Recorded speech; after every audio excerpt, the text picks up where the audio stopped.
Flight MH370 दुनिया की सबसे रहस्यमय और दिल दहला देने वाली घटनाओं में से एक है।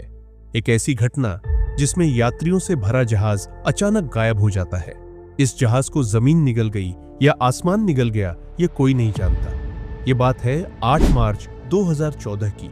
मलेशियन एयरलाइन की एक फ्लाइट MH370 रात के 12:42 पर कोलालंपुर से उड़ान भरती है और अगले साढ़े 5 घंटों में इस फ्लाइट को बीजिंग पहुंचना है। इस प्लेन में कुल 239 लोग सवार थे, जिनमें 227 यात्री थे और 12 क्रू मेंबर्स। इस फ्लाइट के कप्तान है जहरी अहमद शाह, जो कि एक अनुभवी पायलट है जिनको 33 सालों का फ्लाइट उड़ाने का अनुभव है, और इस फ्लाइट के को-पायलट है फारिक हमीद, जिन्हें फ्लाइट उड़ाने का 7 सालों का अनुभव है। रात के 1:08 पर यह फ्लाइट मलेशियन कोस्ट लाइन को पार करते हुए साउथ चाइना सी के ऊपर पहुंच जाती है। यह फ्लाइट जमीन से 33,000 फीट की ऊंचाई पर पहुंच जाती है और यह फ्लाइट अभी भी कोलालंपुर के ATC के संपर्क में है। रात के 1:19 पर यह फ्लाइट वियतनाम के एयर स्पेस में प्रवेश करती है और यह फ्लाइट वियतनाम के हो ची मिन्ह ATC के संपर्क में आ जाती है। वियतनाम एयर स्पेस में पहुंचने के करीब 2 मिनट बाद यह फ्लाइट कोलालंपुर ATC की रडार से गायब हो जाती है। अब कोलालंपुर ATC के लिए यह एक नॉर्मल बात थी, क्योंकि यह फ्लाइट उनसे बहुत दूर वियतनाम एयर स्पेस में पहुंच चुकी थी। लेकिन रहस्यमय तरह से यह फ्लाइट वियतनाम की हो ची मिन्ह ATC की रडार से भी गायब हो जाती है। हो ची मिन्ह ATC बार बार इस फ्लाइट से संपर्क करने की कोशिश करती है, लेकिन उन्हें कोई जवाब नहीं मिलता। हो ची मिन्ह ATC इस गायब हुए प्लेन के बारे में तुरंत कोलालंपुर ATC को बताती है। अब किसी को समझ नहीं आ रहा था कि यह फ्लाइट क्यों, कैसे और कहां गायब हो गई। सभी को लग रहा था कि किसी तकनीकी खराबी की वजह से फ्लाइट से संपर्क नहीं हो पा रहा है। देखते ही देखते सुबह हो जाती है और सुबह 6:30 पर इस फ्लाइट को बीजिंग में लैंड कर जाना चाहिए था, लेकिन यह फ्लाइट वहां पहुंची ही नहीं। तुरंत इस फ्लाइट को खोजने के लिए एक सर्च अभियान चालू किया जाता है और जहां पर फ्लाइट से आखिरी बार संपर्क टूटा था, उस जगह के कई 100 किलोमीटर के दायरे में समुद्र में छानबीन की जाती है। यह सर्च अभियान इतना बड़ा था कि इस फ्लाइट को ढूंढने में 7 देशों ने अपने अपने शिप्स और एयरक्राफ्ट्स को इस सर्च अभियान में शामिल किया। इस प्लेन को ढूंढते ढूंढते करीब 3 दिनों से भी ज्यादा का समय गुजर जाता है, लेकिन खोजी दल को इस फ्लाइट का कोई भी सुराग हाथ नहीं लगता। इस घटना के करीब 4 दिन बाद 12 मार्च 2014 को इस फ्लाइट से संबंधित एक और रहस्य सामने आता है, जिसने सबके होश उड़ा दिए। दरअसल यह फ्लाइट सिविलियन रडार से तो गायब हो चुकी थी, लेकिन अभी भी मिलिट्री की एक रडार इस फ्लाइट को ट्रैक कर रही थी। इस फ्लाइट के बारे में मिलिट्री की रडार से मिले डाटा ने सबको चौंका दिया। दरअसल मिलिट्री रडार के डाटा के अनुसार जब यह फ्लाइट वियतनाम एयर स्पेस में पहुंची और सिविलियन रडार से गायब हुई, उसके बाद इस फ्लाइट ने यू टर्न लेकर वापस मलेशिया की ओर उड़ने लगी। 31 मिनटों के बाद जहाज ने पिनांग शहर को पार करते हुए मलक्का स्ट्रेट की ओर टर्न लिया और यह फ्लाइट अंडमान और निकोबार आइलैंड की ओर उड़ने लगी। रात के 2:22 तक मिलिट्री की रडार ने इस प्लेन को ट्रैक किया। उसके बाद प्लेन मिलिट्री की रडार की पहुंच से भी दूर निकल गया। अभी तक जिस जगह पर प्लेन को ढूंढा जा रहा था, वहां तो कोई प्लेन था ही नहीं। इस घटना ने अब एक नया मोड़ ले लिया था। आखिर यह प्लेन कहां गया? इस प्लेन को जाना था सीधा, लेकिन इसने यू टर्न क्यों लिया? ये इंडियन ओशन की ओर क्यों पहुंचा? और मिलिट्री रडार से गायब होने के बाद यह प्लेन किधर मुड़ा? सवाल तो अनेक थे, लेकिन जवाब एक भी नहीं।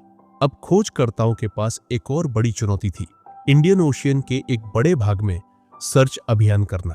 जो रेस्क्यू टीम अभी तक प्लेन को गल्फ ऑफ थाईलैंड और साउथ चाइना सी में ढूंढ रही थी, उसने अब इंडियन ओशियन के इस भाग में प्लेन को ढूंढना शुरू कर दिया। कई दिनों तक खोजबीन करने के बाद भी इस एरिया में प्लेन का कोई अता पता नहीं चला। कुछ दिन बाद इस कहानी ने एक और नया मोड़ लिया और सबको हैरान कर दिया। अगले कुछ दिन बाद पता चलता है कि यह प्लेन अपनी यात्रा के दौरान बार बार एक सैटेलाइट से कांटेक्ट करने की कोशिश कर रहा था। दरअसल यह बोइंग 777 जहाज था, जिसमें सैटेलाइट से ऑटोमेटिक कम्युनिकेट करने की तकनीक थी। इस जहाज ने हर 1 घंटे के बाद सैटेलाइट से संपर्क करने की कोशिश की। इस सैटेलाइट डाटा को डिकोड करने के बाद पता चला कि जब यह जहाज मिलिट्री रडार से गायब हुआ, उसके बाद इसने एक और टर्न लिया और अगले 5 घंटों तक इसी दिशा में लगातार इंडियन ओशियन के ऊपर उड़ता रहा। इस प्लेन ने सुबह 8:19 पर आखिरी बार सैटेलाइट से संपर्क बनाने की कोशिश की। इन्वेस्टिगेटर्स ने जब सैटेलाइट के डाटा को एनालाइज किया और प्लेन की स्पीड और उसमें मौजूद फ्यूल से जब प्लेन की मैथमेटिकल कैलकुलेशंस की, तो उन्होंने ऑस्ट्रेलिया से करीब 2000 किलोमीटर वेस्ट में इंडियन ओशियन के इस कर्व एरिया में प्लेन के होने की आशंका जताई। इसके बाद शुरू होता है दुनिया का सबसे बड़ा सर्च ऑपरेशन और एक बड़े स्तर पर समुद्र के इस भाग की छानबीन शुरू होती है, लेकिन इस जहाज का कोई नामो निशान नहीं मिलता। फिर अप्रैल 2014 के बाद समुद्र के ऊपर चलने वाले सर्च ऑपरेशन को बंद करके डीप ओशियन सर्च को चालू किया गया, जिसमें आधुनिक तकनीक से समुद्र के नीचे की मैपिंग की गई और जहाज को सालों तक ढूंढा जाता रहा। यह सर्च ऑपरेशन दुनिया का सबसे महंगा सर्च ऑपरेशन था। लगातार 3 सालों तक इस जहाज की खोजबीन चलती रही। जहाज का कोई अता पता नहीं चलने पर 3 सालों के बाद इस सर्च ऑपरेशन को बंद करना पड़ा। हालांकि इस प्लेन का तो कोई अता पता नहीं चला, लेकिन इस प्लेन के गायब होने के 1 साल बाद मेडागास्कर के एक आइलैंड पर इस प्लेन का एक टुकड़ा मिला, जो समुद्र की लहरों के साथ इस आइलैंड पर पहुंच गया। यह प्लेन का फ्लैपरॉन था। यह प्लेन का वो हिस्सा होता है जो लैंडिंग के समय काम आता है। जब इस फ्लैपरॉन पर रिसर्च की गई तो इस जहाज के एक खौफनाक मंजर से पर्दा उठता है। एक्सपर्ट्स का मानना था कि जब यह जहाज समुद्र में क्रैश हुआ तो यह अपनी नोच के बल पानी से टकराया, जिससे यह माना जाने लगा कि फ्लाइट को जानबूझकर क्रैश कराया गया था। आखिर इस फ्लाइट को क्यों क्रैश कराया गया था और इसके पीछे किसका हाथ था? इसकी छानबीन के लिए मलेशियन पुलिस ने इन्वेस्टिगेशन शुरू किया। इन्वेस्टिगेशन के दौरान इस फ्लाइट से संबंधित कई और राज निकलकर सामने आए, जिसने सबको चौंका दिया। पहले तो यह माना जा रहा था कि इस फ्लाइट में शॉर्ट सर्किट की वजह से आग लगी होगी, जिससे प्लेन का कम्युनिकेशन सिस्टम काम करना बंद हो गया होगा और इस वजह से कप्तान ने प्लेन को यू टर्न लेकर वापस मलेशिया में इमरजेंसी लैंड कराने की सोची होगी। लेकिन यहां पर सवाल यह आता है कि फिर प्लेन मलेशिया में लैंड क्यों नहीं हुआ?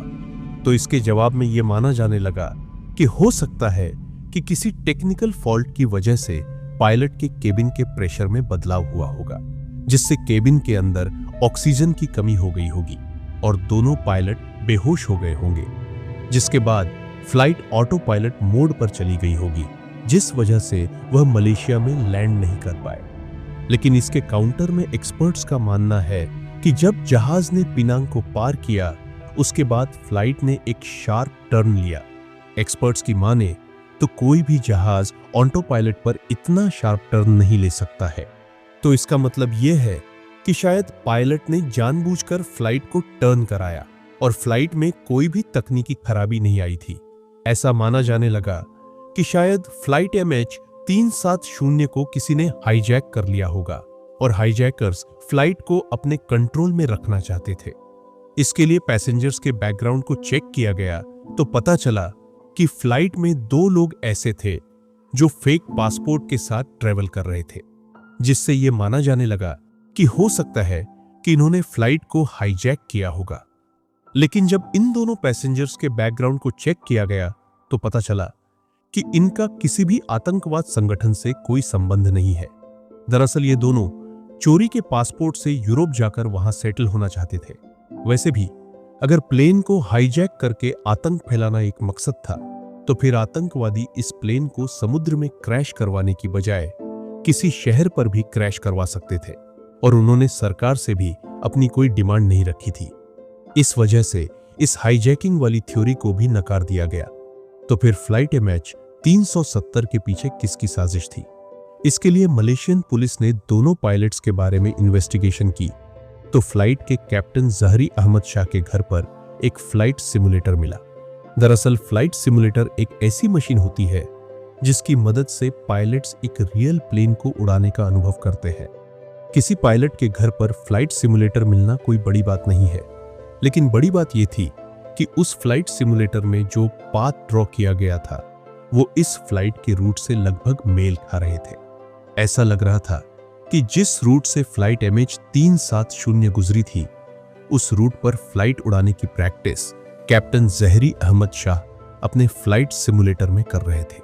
अब सवाल यह आता है कि क्या वास्तव में जहाज का कप्तान ही वह शख्स था जिसने फ्लाइट को गायब करने का षड्यंत्र रचा था? तो इसके लिए इस पूरी घटना को एक बार फिर से गौर से देखना होगा कि कैसे इस फ्लाइट को गायब किया गया होगा। दरअसल कुछ ऐसा हुआ होगा कि प्लेन के टेक ऑफ करने के 42 मिनट्स बाद जब प्लेन वियतनाम एयरस्पेस में प्रवेश किया होगा, तब मलेशियन ATC ने प्लेन को वियतनाम ATC को हैंडओवर कर दिया। लेकिन वियतनाम ATC बार बार कोशिश करने के बाद भी प्लेन के साथ संपर्क नहीं बना पाती। ऐसा तभी हो सकता है जब प्लेन का ट्रांसपोंडर या तो खराब हो गया हो या उसको जानबूझकर बंद कर दिया हो। दरअसल ट्रांसपोंडर एक ऐसी डिवाइस होती है जिसके द्वारा प्लेन ग्राउंड पर मौजूद ATC से संपर्क बना पाता है और अपनी एक्चुअल लोकेशन के बारे में ATC को बताता रहता है। अब फ्लाइट MH370 एक आधुनिक जहाज था जिसमें ATC से संपर्क बनाने के लिए 4 से भी ज्यादा तरीके थे और सारे कम्युनिकेशन डिवाइस एक साथ खराब हो जाए, ऐसा एविएशन के इतिहास में कभी नहीं हुआ। मतलब साफ था कि सभी कम्युनिकेशन डिवाइस को जानबूझकर बंद किया गया था। अगर प्लेन में कोई तकनीकी खराबी होती तो प्लेन यूटर्न लेने के बाद लैंड क्यों नहीं किया? पायलट ने प्लेन को थाईलैंड और मलेशिया के बॉर्डर से गुजारा, जो कि एक इत्तेफाक नहीं था, जिससे थाईलैंड की ATC को यह लगे कि प्लेन मलेशियन ATC के संपर्क में है और मलेशियन ATC को यह लगे कि प्लेन थाईलैंड ATC के संपर्क में है। इस रूट से जाने का मतलब साफ था कि पायलट नहीं चाहता था कि प्लेन की लोकेशन को कोई ट्रैक कर पाए। प्लेन छुपते छुपाते मलाक्का स्ट्रेट में पहुंचकर एक और टर्न लेता है, जो यह दर्शाता है कि इतनी एक्यूरेसी से प्लेन को केवल एक अनुभवी पायलट ही उड़ा सकता है, वो भी बिना ATC की सहायता लिए।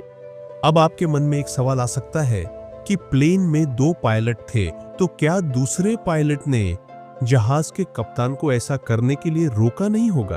तो इसका जवाब यह है कि जब प्लेन टेक ऑफ करता है तो दोनों पायलट प्लेन के हाई एल्टीट्यूड तक पहुंचने में लगे रहते हैं। उसके बाद प्लेन जब क्रूज मोड में पहुंच जाता है तो पायलट को कुछ खाली वक्त मिल जाता है। इस खाली वक्त में को पायलट कॉकपिट के बाहर चा या कॉफी पीने के लिए गया होगा। इतने में कैप्टन ने कॉकपिट के डोर को बंद कर दिया होगा और कॉकपिट का डोर इतना सिक्योर होता है कि उसे केवल अंदर से ही खोला जा सकता है। कॉकपिट में प्लेन के अंदर ऑक्सीजन को कम या ज्यादा करने का ऑप्शन होता है। अगर कैप्टन ने प्लेन के अंदर ऑक्सीजन फ्लो को कम कर दिया होगा तो इससे यात्रियों का दम घुटने लगा होगा। पायलट प्लेन को छुपते छुपाते समुद्र के वीरान हिस्से में ले गया, जहां पर वो प्लेन को क्रैश करा सकता था। हालांकि प्लेन को पानी में लैंड कराया जा सकता है और ऐसा इतिहास में कई बार किया जा सका है, लेकिन इसके लिए प्लेन को हॉरिजॉन्टल लैंड कराना होगा। लेकिन फ्लाइट MH370 को वर्टिकली पानी में क्रैश कराया गया था, जो पायलट को इस घटना में शक के दायरे में खड़ा कर देता है।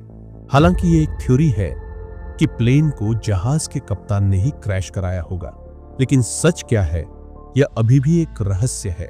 कुछ लोगों का मानना है कि जहरी अहमद शाह कुछ दिनों से अपने घरेलू मतभेदों की वजह से डिप्रेशन में चल रहे थे। शायद इस वजह से उन्होंने सुसाइड करने के लिए पूरे प्लेन को ही क्रैश करवा दिया। हालांकि इन बातों में कितनी सच्चाई है यह भी कोई नहीं जानता, लेकिन सच तो यह है कि फ्लाइट MH370 के साथ 239 लोग गायब हुए थे, जिनका आज तक कोई अता पता नहीं चला।